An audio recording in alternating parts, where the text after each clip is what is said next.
Good evening and welcome to Undaunted, bringing into the news untold stories. Due to the fact that in less than an hour, the Secretary of State for Communications and IT, Martin Mungwa, PhD, FASCE, Fellow of the American Society of Civil Engineers, would be having a meeting with the President. He would not be coming up for the State of the Liberation Movement today. Well, I am Star Smart. Let's begin.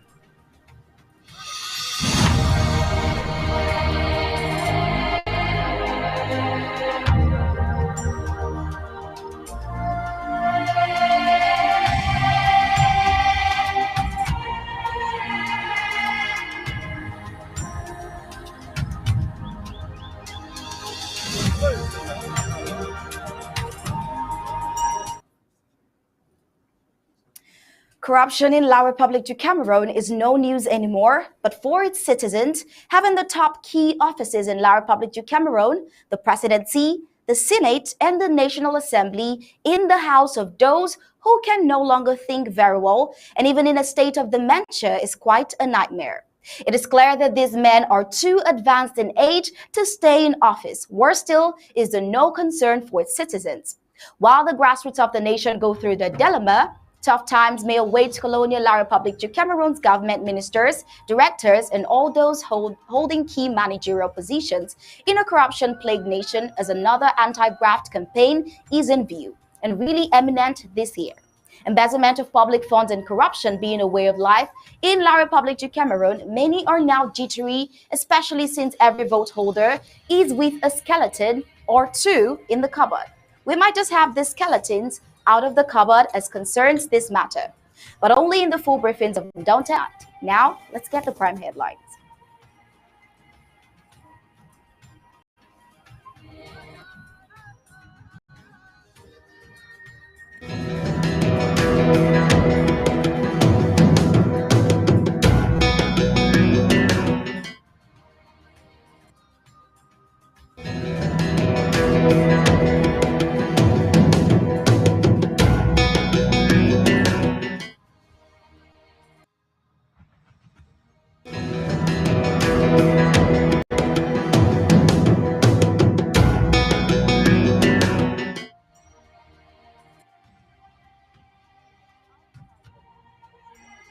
These are the prime headlines for today. La Republic du Cameroon Presidency, Senate, National Assembly, headed by three individuals that needs to retire and rest. Well, also today we're going to be looking at the type of training the colonial La Republic du Cameroon police receive in their different training centers. Also today we're going to be taking a look at Ambazonian liberation struggle and, of course, Thibonaj's prophecy. Today, we will be looking at, as corruption-plagued La Republic du Cameroon relaunches Operation Sparrowhawk, uncertainty drives ministers. And of course, in the African scene, we are going to be looking at while Morocco increases jail term of migrants by 6 months. And also, Ukraine and Russian war and how the economy will feel in 2023 is another story we will be looking at today. Let's get the news in detail.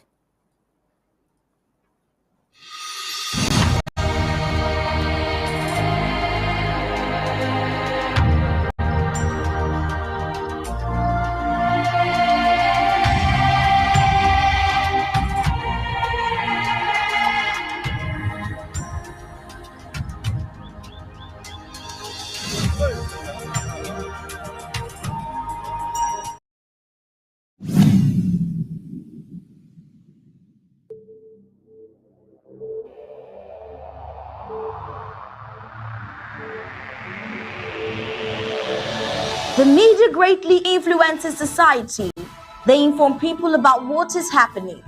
It permeates people's lives by creating their own criteria and opinions. In this way, the media moves the masses, creating different social movements. For over 60 years, the people of Ambazonia were deprived of such privileges.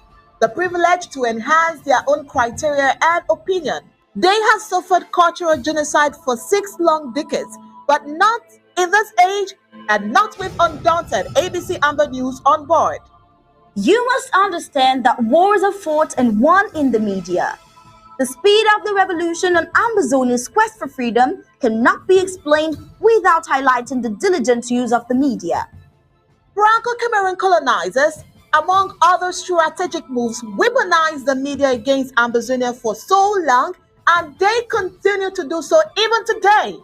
The question would be, how much do the oppressed people of Ambazonia need to counter the media rage? Indeed, how much more is required to stop the genocide? The carnage in Ambazonia didn't start today. In 1961, 1972, 1984, 1992, Ambazonians were slaughtered in huge numbers and help was not forthcoming. Why? Because the oppressor was the piper in the media. The good news is we have what it takes to dictate the pace. Right now, ABC Amba TV is taking advantage of the wonders of multimedia aggressively to inform the misinformed and disinformed with Undaunted and other revolutionary programs bringing it to the news untold stories. Most importantly, to win the media war by taking ABC Amba TV into every multimedia platform. In a word, where the importance of storytelling can never be overemphasized, Ambazonians has to tell her own story, not the other way around. And like we say it always, Ambazonia must narrate her story accurately. We can do this together, you know, right? You are just a click away. Visit our website at www.abcambatv.com, and the steps are quite simple. With just a click on the website, you can become a club member with so many benefits. You can also make a one-time donation, advertise and showcase your goods and services at the marketplace on the website. That was easy. You're welcome on board. And thank you for opting for the winning team.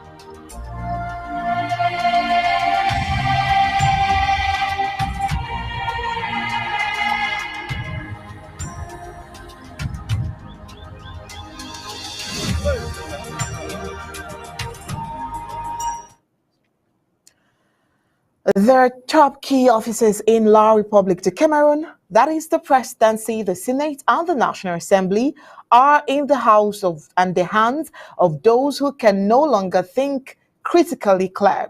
They are too advanced and aged to stay in office. There are those who would think that should go rest and retire for the night. Now the question is, at their ages, are they not supposed to be resting? Well, funny enough, they are not. They prefer to hold tight to the office, a perfect office to be able to do whatever they want to do. Ambazonians. Well, the truth of the matter is Ambazonians are very strong, are capable of handling this particular solution, just like they are doing right now. And Ambazonians, this is where we will begin the full briefings of Undaunted tonight. I am Onyi Balance. That's Maris here. As always, good evening, sir. Good evening, Onyi, and good evening, fellow Ambazonians. The colonial offices of the presidency, the Senate, and the National Assembly are headed by the fires of the principle of the need and necessity of retirement.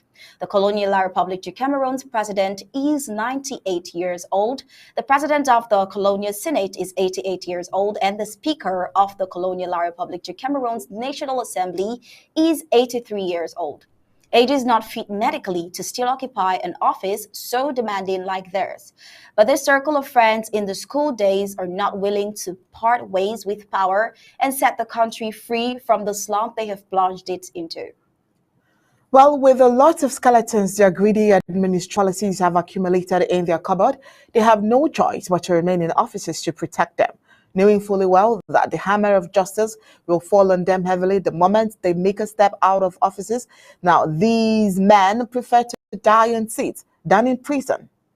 They are only interested in what will sustain them in their in the next second, minute, hour, or day, not what is beneficial for the nation. They focus now in themselves and not the requirements of their offices. After all, they can't even think properly to bring out, anything new. Well, in the recent outings of these three, they are unable to move properly. From all indications, they are medically and physically unfit for these positions ruling a nation. It is hard to believe that men their age who are supposed to be fathers to the nation will sit on political chairs and watch others' children being slaughtered every day with it meaning nothing to them. Well, we'll move on with the stories of tonight. The typical training of La Republic du Cameroon's police. In such a banana republic as La Republic, the attitude of the colonial police officers leaves many asking what exactly they are being taught in training schools. Their attitude towards money is outright shamelessness. They're ready to cause just to compel drivers to squeeze the sum of 500 francs CFA into their hands. A colonial police officer in Douala deflated a tire of a bus just because the driver was not ready to give him 500 francs CFA. The question is, who cursed the La Republic Colonial Police Force? All right, and here is the full story. It says that an La Republic du Cameroon colonial police officer has deflected the tire of a bus because of 500 francs CFA. Now, this shameful incident happened at the Bonaberi Motor Park in Douala, the economic capital of La Republic du Cameroon. Well, the so-called force of law and order is captured in a video deflecting tire of a bus 500 francs CFA. Onlookers opined that the lawless police officer became uncontrollable when the bus driver was rather concentrating on loading passengers into his vehicle, yielding to the sum of 500 francs CFA demand of his La Republic du Cameroon lawless police officer. Well, worst of it is the fact that this so-called police officer of the law and other was shamelessly deflating the tires with passengers on board. Well, this is a type of organized criminal deployed to southern Cameroon in the name of maintaining law and order.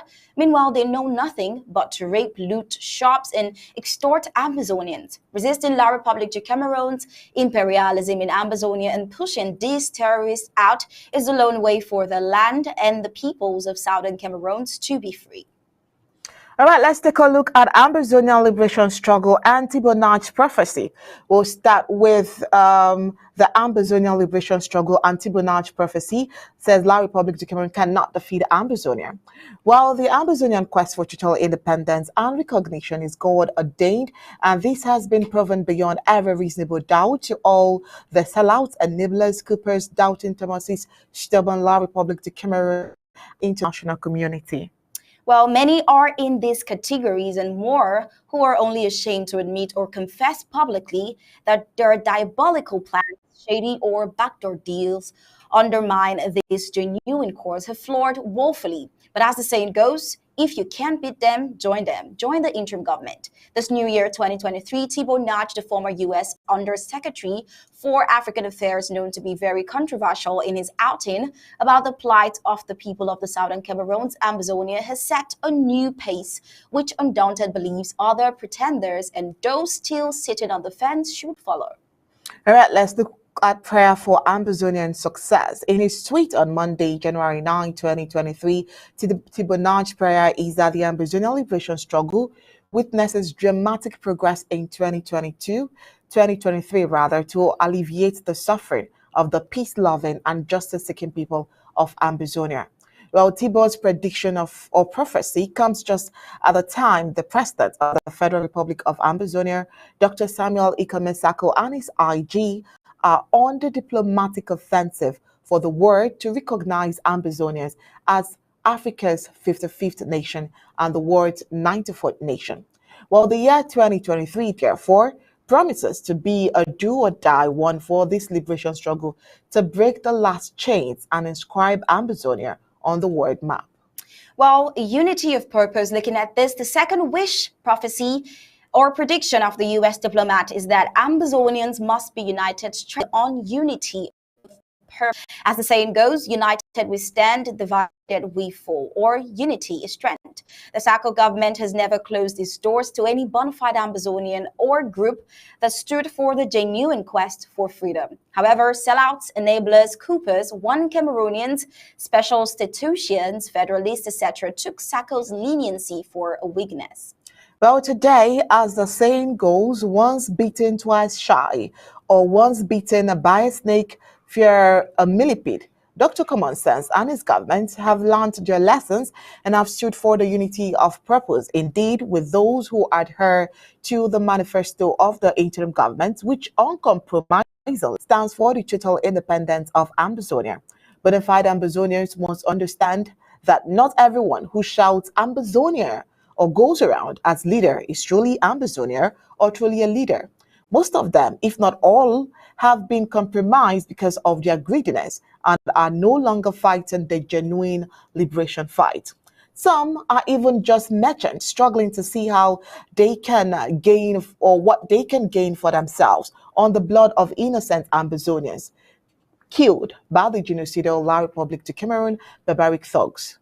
Well, unity will work only for those genuine fighters and leaders whose lone goal is reaching Boya, come rain, come shine, as inscribed on the banner of the interim government. La Republique du Cameroon cannot defeat Ambazonia. Those are the words of Thibault Nage. Him being a seasoned diplomat has read the handwriting on the wall, and he now acknowledges that La Republique du Cameroon cannot Ambazonia because Ambazonians are fighting an ideology and the war is in their spirit. The Ambazonian spirit can never die, no matter the intimidation, bribery, and corruption, killings, and the divide and rule tactics of the enemy La Republique. Well, Ambazonians is reason to fall no more. Thibault acknowledges this, the resilience of the valiant Ambazonian restoration fighters at home front, in spite infiltration from the enemy and intimidation, and the stance of their commander-in-chief, Dr. Samuel Ikome Sacco, and the interim government are sure proofs that La Republique du Cameroon can never defeat Ambazonia. Some Francophone freethinkers like Dieudonné Zumba have written and spoken that the colonial La Republique de Cameroon military cannot defeat Ambazonia restoration fighters. He says, let's be ready to welcome a new nation, Ambazonia. This man has been banned from public TV and debate several times, but he keeps insisting, and rightly too, that Ambazonians are fighting a just cause. What some so-called Ambazonians or Anglophones don't even see because La Republique de Cameroon has blinded them with, too much money. That could be blood money. Well, Undaunted can now say with certainty that Thibault is on the right track for what God has put asunder, no one born of a woman can put together. Case of La Republique de Cameroon versus Ambazonia. We the people, ABC Amba TV, Ambazonia Broadcasting Corporation. The voice of the voiceless, the voice of Ambazonia, connecting the world from Africa. With untold stories, Africa's best.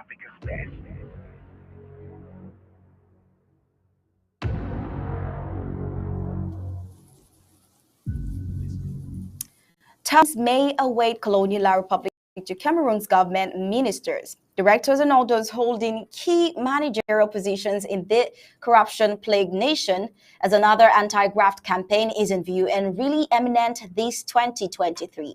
Embezzlement of public funds and corruption being a way of life in La Republique du Cameroon, many are now jittery, especially since every vote holder is with a skeleton or more in their cupboard.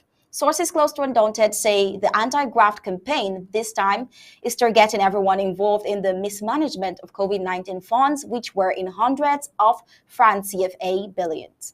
Right groups, opposition parties, and local media are asking the Yaoundé corrupt government to publish its findings after most of $335 million loan from the IMF to fight COVID-19 could not be accounted for.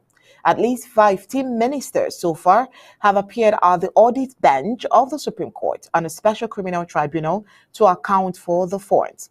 The second group of persons undaunted gathered are those who mismanaged funds destined for the organization of the African Nations Cup AFCON 2021. While till date, the stadium, especially the Paul Biya Stadium at Olembe Yaounde, is not yet completed and might not be completed because the funds disbursed are nowhere to be found. This stadium was hastily put into use during the completion and part of it crumpled, killing over a dozen spectators, including a young Ambazonian magistrate, Ebenak Dismond. While Undaunted equally learns that the anti-graft campaign will throw its net around persons of the colonial republics, Ministry of Finance involved in mismanaging budgetary lines 65 and 94 under miscellaneous, usually reserved for unforeseens. Well, these lines involve thousands of fraudsters who have squandered hundreds of billions in fictitious missions and excessive bills. A flagrant case is of one man who had 600 days of missions in a year of 365 days, and he is not alone. Undaunted sources hint that after the anti-graft campaign, an eminent cabinet shakeup will follow, and since nothing is impossible with French Cameroonese sitting ministers have gone to rituals, marabouts, etc., to turn the tables against any decision against them by the moribund Yaoundé junta. Well, today is the Colonial La Republic, the Cameroon Minister of Health, Mouamouda Malakai, being fortified traditionally right in his own office by hired medicine men. His marabouts just transformed him into a lion comparable only to Biya, another lion man in La Republique du Cameroon, meaning no one dares them. Well, yesterday it was Jackie's fame Ndogo's house that went on flames as soon as he arrived his village. He's Minister of Higher Education and an actual game changer of the Yaoundé junta. Well, it is not news that in La Republic, each time there are rumors of a ministerial shakeup, both current and former members of government employ the services of traditional medicine men, women, some from neighboring countries, hire hotel rooms for them.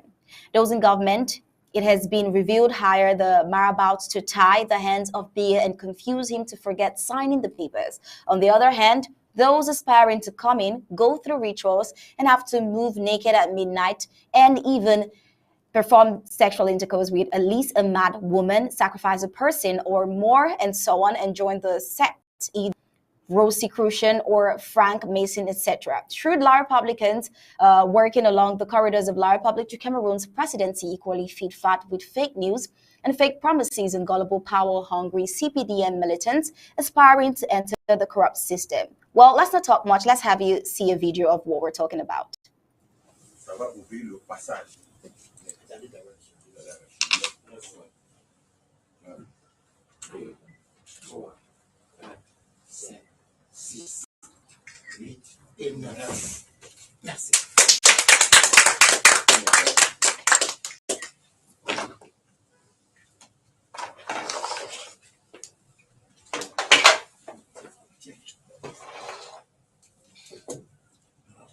C'est la clé de la santé. Au Cameroun. Vous êtes le médecin de l'État. Et à partir de cette clé, vous allez ouvrir partout toutes les cliniques, tous les hôpitaux.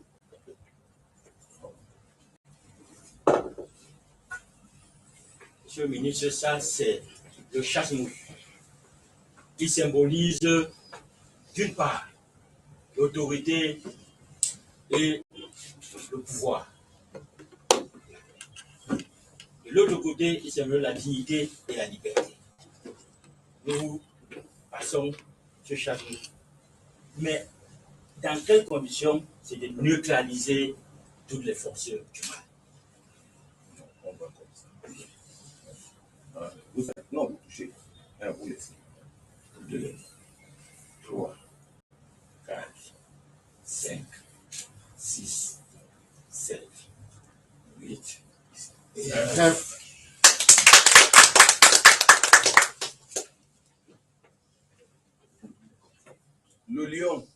Cameroun le dit. Qui a déjà vu le lion? Le lion est un animal très doux. Et ça, mais si tu le touches, il te détruit. C'est pour cela que nous, on a chanté Oh Tchalanzé, oh Layoy, oh Sartae, oh Layoy, oh bien même Pate, oh bien même Panaï, oh Tchalanzé, oh Layoy. Et c'est un lion important.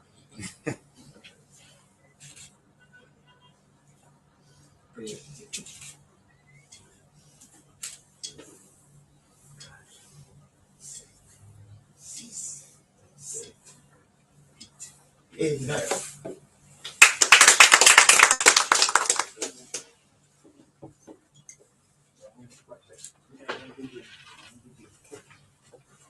Leur temps attendu est arrivé. C'est l'amour.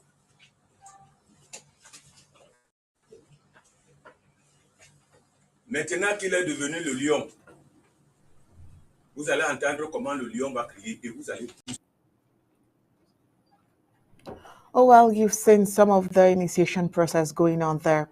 Well, some members of government pay tabloids, fake newspapers to publish cooked up cabinet shakeups, which look more or less real.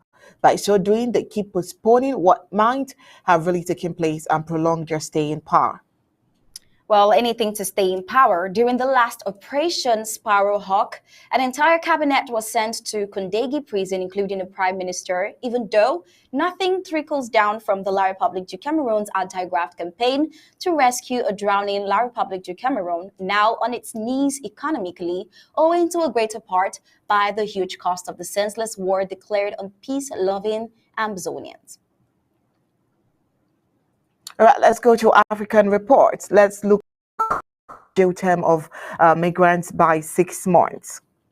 Well, the number of documented migrants within and from the African region has nearly doubled since 2010, continuing a 2-decade trend of expansion. African migration is being driven by a varied combination of push factors for each country. The primary push factors are conflict, repressive governance, and limited economic opportunities. 9 of the top 15 African countries of origin for migrants are in conflict. North Africans make up the majority of African immigrants to Europe. The top 3, Morocco, Algeria, and Tunisia, comprise over 5 million of the 11 million African migrants in Europe. Now, these underscores the importance of proximity, established diasporas, and economic opportunity as key pull factors influencing migration decision-making. Now, surveys of African migrants in or heading towards Europe reveal that the majority were either employed or in school at the time of their departure. Yet, they felt despair over their economic prospects. Tunisians fleeing economic pressures, for example, comprised more than a quarter of the irregular migrants intercepted crossing the Mediterranean to Italy in 2021. We'll just take a look at 3 top countries in West Africa with high population of migrants: La République du Cameroon, Southern Cameroon's Ambazonia. Violence and insecurity have uprooted thousands of people. Cameroon now hosts around 486,000 refugees and asylum seekers. Cameroon is affected by 3 simultaneous and complex humanitarian crises: 1 in the country's far north close to Lake Chad area, 2 in the northwest and southwest regions where armed groups are fighting the government, and 3 in the neighboring Central African Republic. Violence and insecurity have uprooted thousands of people. Cameroon now hosts around 486,000 refugees and asylum seekers. Well, all 3 humanitarian emergencies also affect host communities, who share their already scarce resources and strained basic services with those who are displaced. The COVID-19 pandemic has further increased humanitarian needs and strained an already fragile health system. Now, what are the needs? Some 3.9 million people require humanitarian assistance. Humanitarian access remains major challenge due to administrative hurdles, insecurity brought about by armed actors, damaged road infrastructures, and COVID-19 mitigation measures, as well as their senseless war. What caused these needs? The senseless war did, of course. The conflict. has driven over 598 million people out of their homes within and outside Cameroons. And Cameroonians have sought refuge in neighboring Nigeria and other countries. Well, the spillover from these crises affects the neighboring West and Littoral regions in the Cameroons. Well, since 2013, sectarian violence in the Central African Republic has resulted in a massive influx of refugees in Cameroon's East region, already chronically vulnerable. There are currently around 348,000 Central African refugees in Cameroon. Most of them live in local communities, adding pressure on access to basic services and local resources. The conflict in northeast Nigeria still affects Cameroon's far north region, with killings of civilians, villages being randomly looted or burnt, cattle being stolen rather, and kidnappings.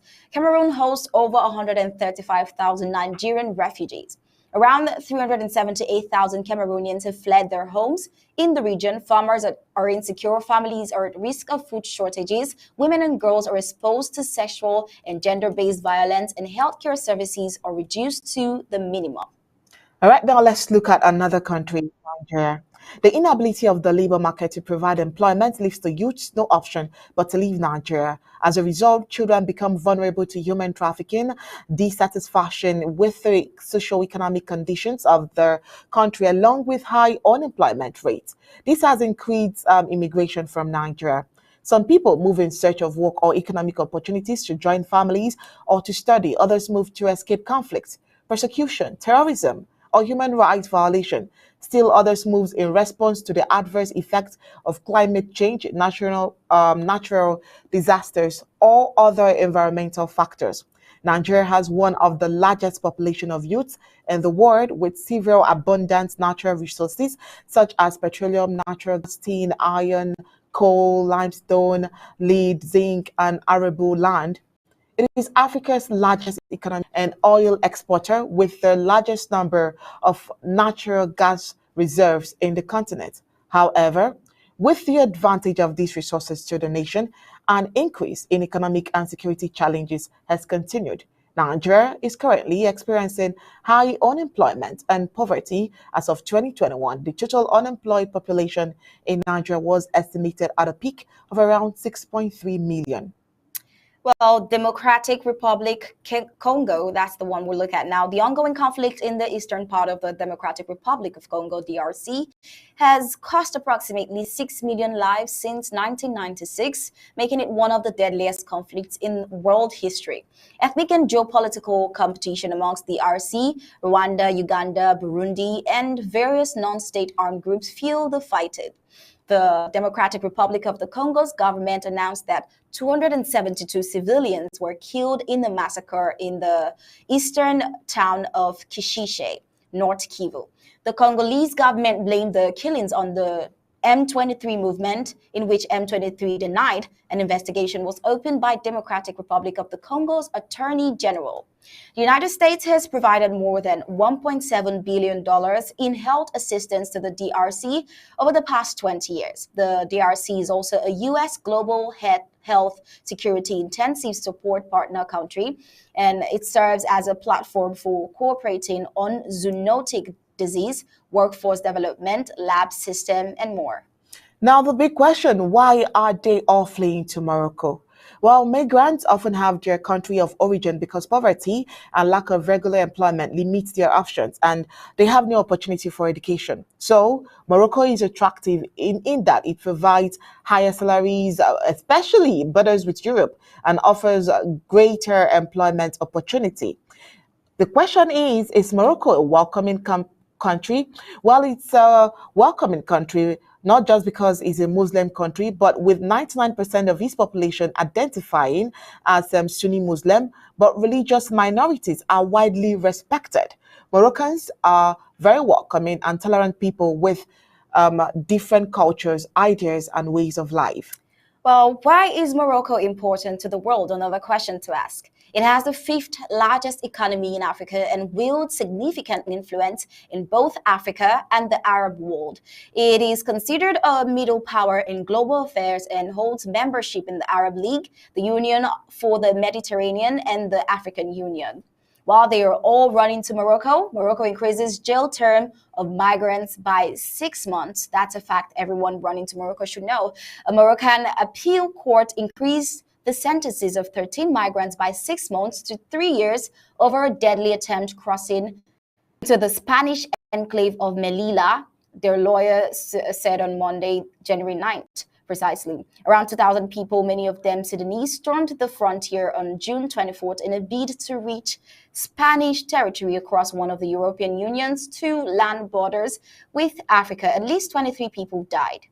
Well, the court in Nado, a northern eastern town near the border with Milala, increased the sentence of a group of migrants by 6 months, taking them to 3 years in prison each. Lawyer Mbarak Morig revealed. They are accused of participation in a criminal gang of clandestine immigration, illegal entry to Morocco, and violence against law enforcement officials, Boring said. Moroccan authorities said 23 undocumented migrants died in the June incident, the worst death toll in years of such attempted crossings. The Moroccan Association for Human Rights, AMDA, puts the number of deaths at 27, while rights group Amnesty International said at least 37 people lost their lives. Also in a report, Amnesty International described the event as crimes under international law and questioned the inquiries run by both countries as stalled and inadequate. Amnesty International says all the events happened on European soil, which Spain rejects. The Spanish government spokesperson, Minister Isabel Rodriguez, said late last year that the national police offered a proportionate response to a painful tragedy.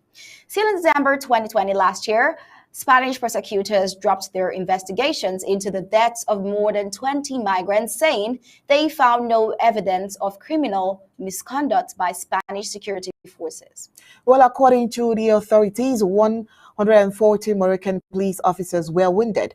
Morocco had since handed dozens of migrant sentences up to 3 years imprisonment. Amder said last month that the punishments were severe and unjust, but Morocco and Spain have insisted that migrants were to blame for the tragedy, with Rabat saying some died after falling while trying to scramble over the fence, while others suffocated as people panicked and a stampede started. Now, the truth is, if African leaders were so interested in the welfare of its people, the story can change. Youth will definitely prefer to stay in their home countries. We the people, ABC Amba TV, Ambazonia Broadcasting Corporation. The voice of the voiceless, the voice of Ambazonia, connecting the world from Africa with untold stories, Africa's best.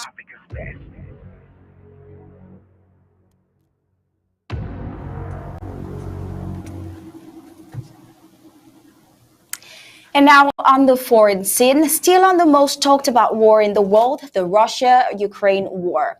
Yesterday, we gave a rundown of the war and the latest developments around it, and we told you it affected the world's economy.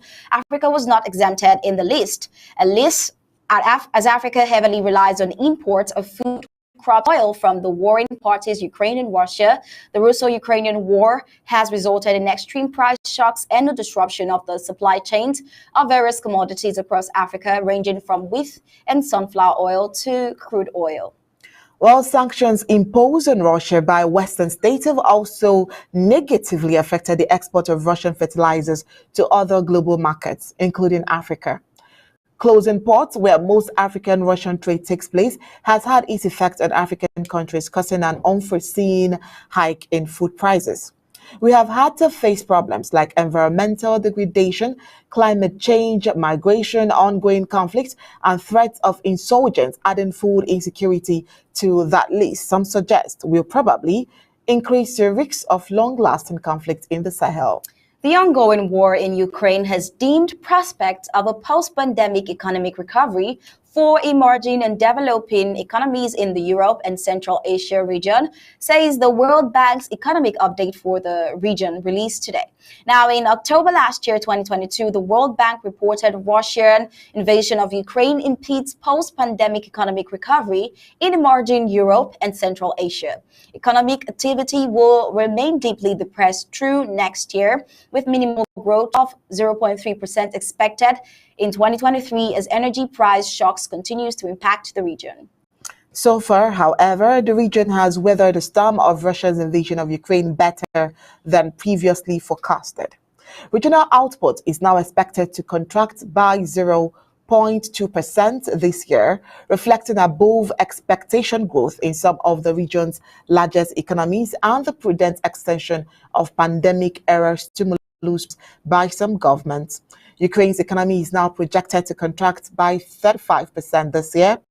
Although economic activities is scared by the destruction of production capacity, damage to agricultural land, and reduced labor supply, as more than 14 million people are estimated to have been displaced.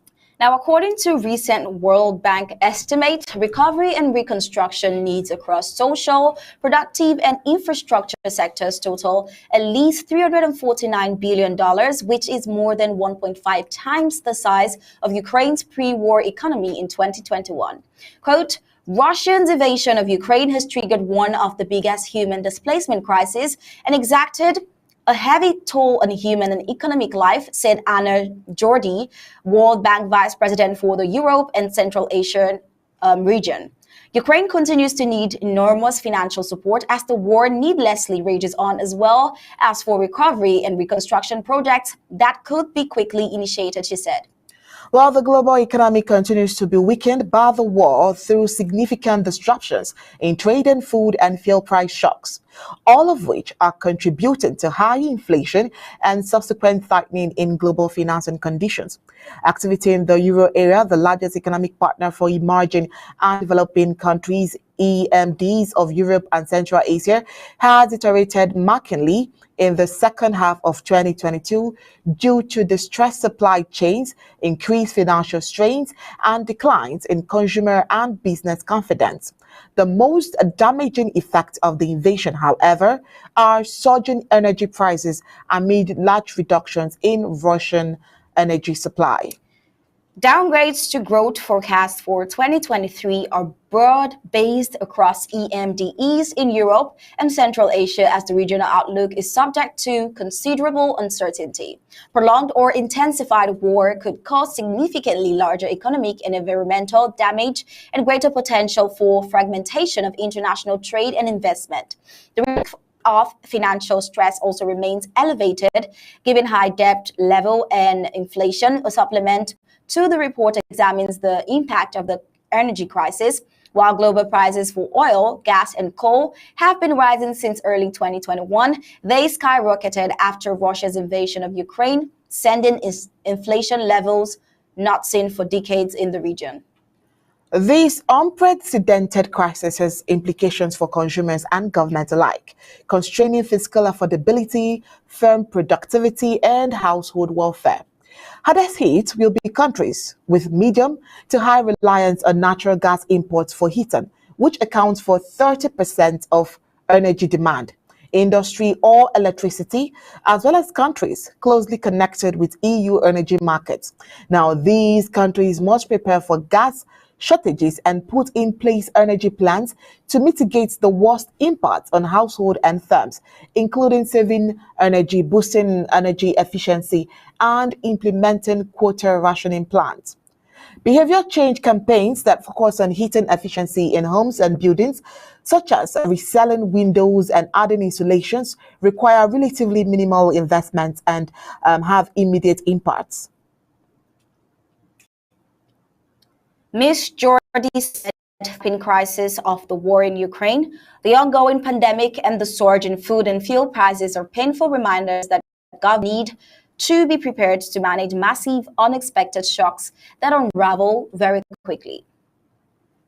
Now I'll quote, social protection systems, which are the bedrock of anti-poverty efforts, need to be modernized to make them effective in the face of shocks as well as longer-term challenges.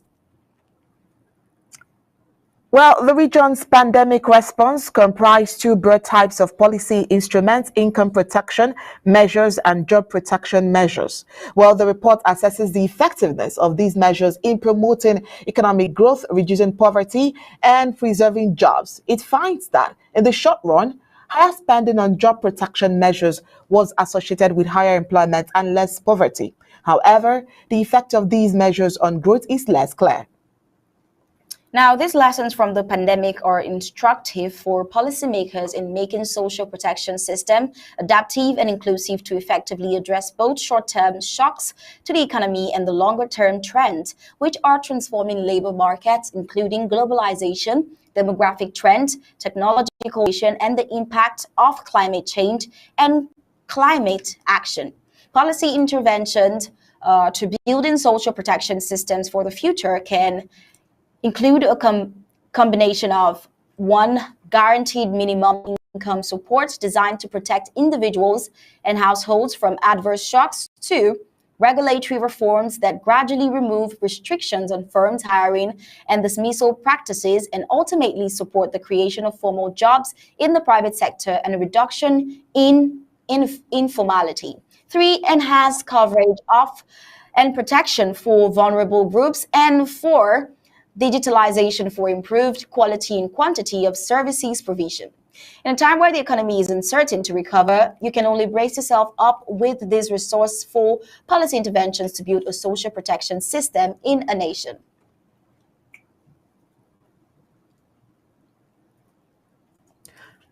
All right, let's get this breaking news.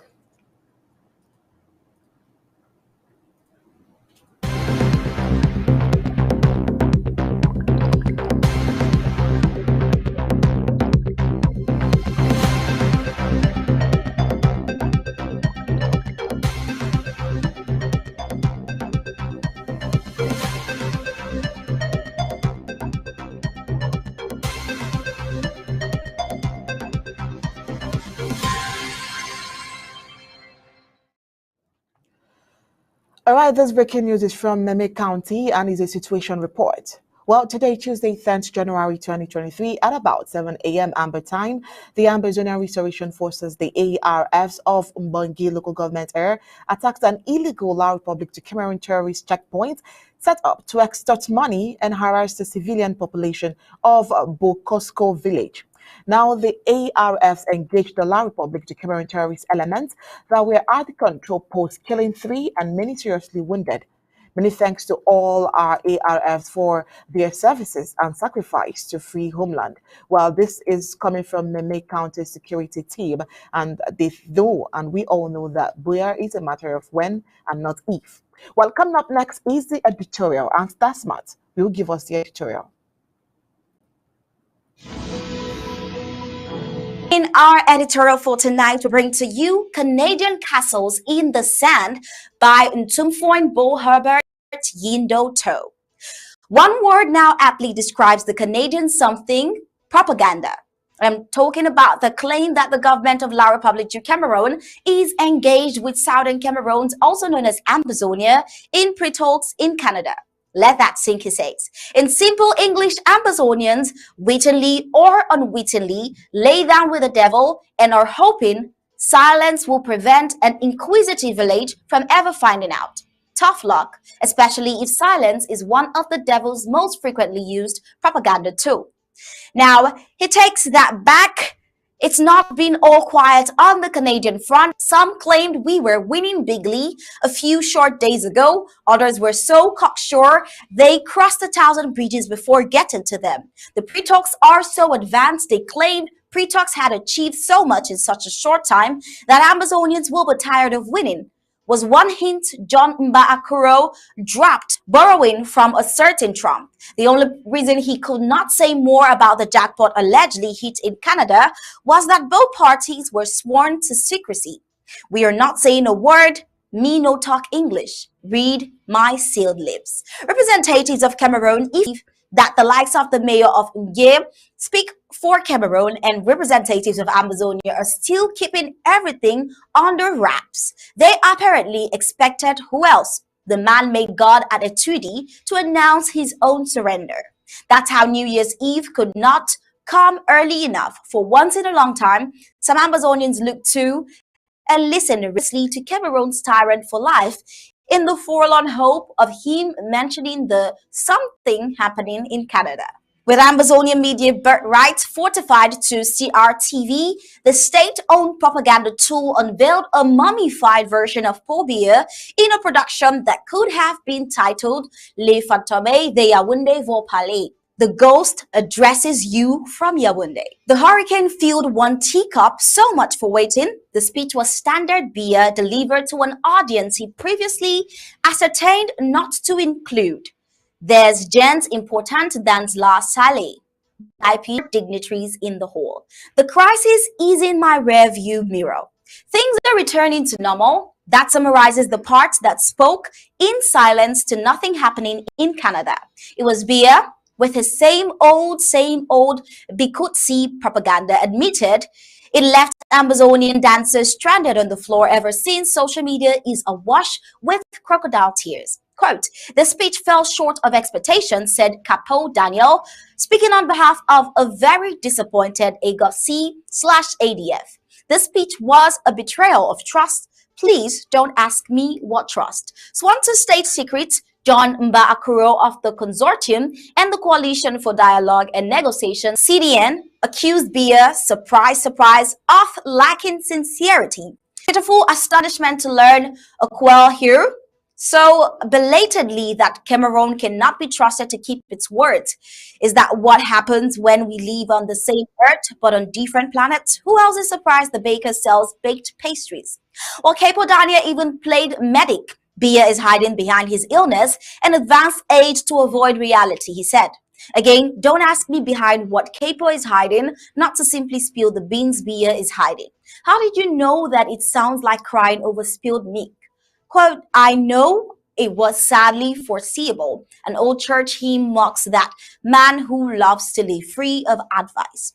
The man who pitched his tent by the side of the sea near the surf and watched by the spray till one day a wave came and washed it away.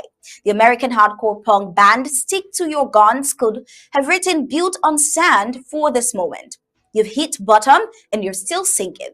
Appropriate words, especially if the Canadian something is indeed unraveling the stillbird. The question for Amazonians who returned from the hunt without game is, which is easier? Is it to speak truth or squeeze onions into your eyes and shed crocodile tears in lieu of speaking up? The Southern Cameroon address changed from Boya to care of Yaoundé. Now, he goes on to be clear, if Canada is a mirage, Amazonians were not tricked into this one. He knows. He had the privilege of being in briefings, the Swiss mediator and official of the United States Institute for the former Canadian High Commissioner to Cameroon briefed in full and all truth.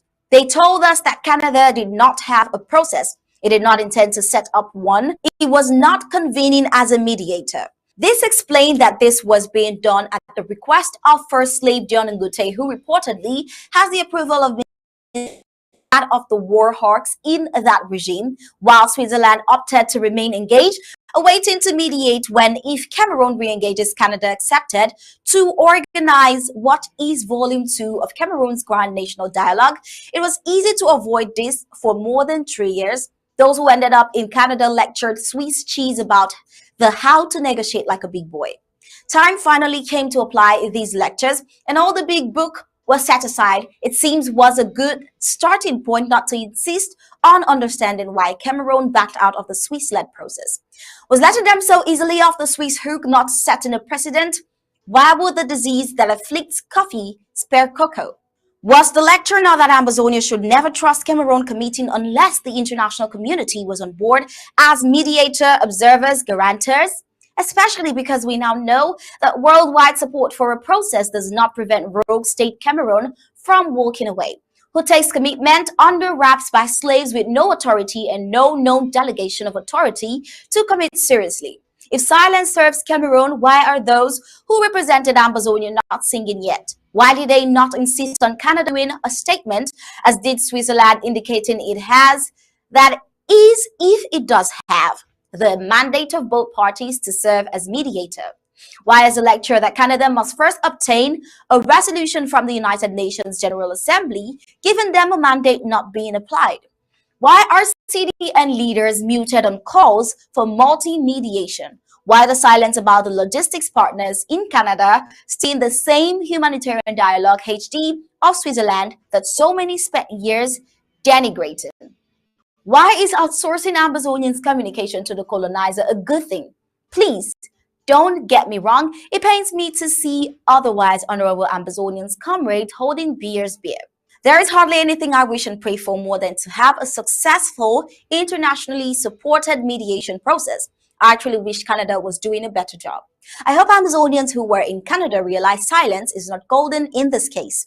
If Canada fulfilled the pledge given by its former High Commissioner of Cameroon, Richard Bale, to throw everything at the wall to see what would stick, then let's hear what stuck. So far, silence speaks volumes. Failure alone is an orphan. Let the 1,000 fathers of success, if this is success, rise and speak. For the silence would change reality. The night is followed by day. Any and all castles built on Canadian sand will crash to earth when the truth breaks, as it will, or once the mummified god of a treaty breaks his loud silence. Now, that was it from Bo Herbert, and we've come to the end of this piece by Bo Herbert and Tim Foyne and the editorial for today. Interested? Well, if you want more of such articles, kindly visit our website at www.abcambertv.com for more. Subscribe, become a club member, and a part of this winning strategy. Find our payment details on your screen. I am Star Smart, reporting for Undaunted ABC Amber TV. We the people, ABC Amba TV, Ambazonia Broadcasting Corporation. The voice of the voiceless, the voice of Ambazonia, connecting the world from Africa. With untold stories, Africa's best.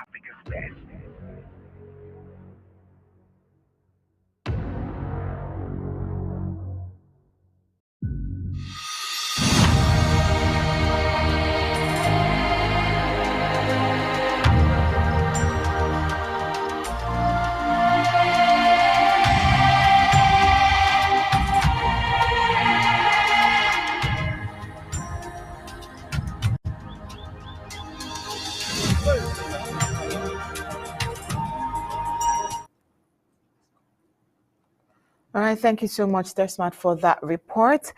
This is just a gentle reminder that Dr. Mungwa won't be available. We mentioned that earlier, and we just reminding you, just in case you've been waiting for him to come through. Well, we want to tell you that next week, definitely, he will be here for time out with him. So please keep all your questions and keep all your timing waiting for him next week. But this as well will draw the curtains on today's Undaunted. But before we go, let's give you a recap of our major stories. Today we talked about La République du Cameroon's presidency, Senate, National Assembly, headed by 3 individuals that need to retire and rest. The type of training the colonial La République du Cameroon's police receive in the training center.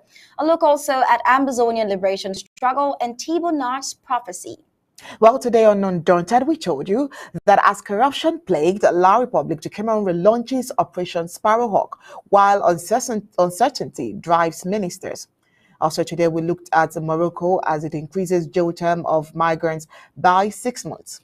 And that was it for tonight on Undaunted, bringing to the news on Church Stories. On behalf of Michael Anchor here, Star Smart, and the entire Undaunted crew, we say thank you for tuning in. I am Onyi Opala. We'll leave you with ABC Amber TV images. Good night and God bless you.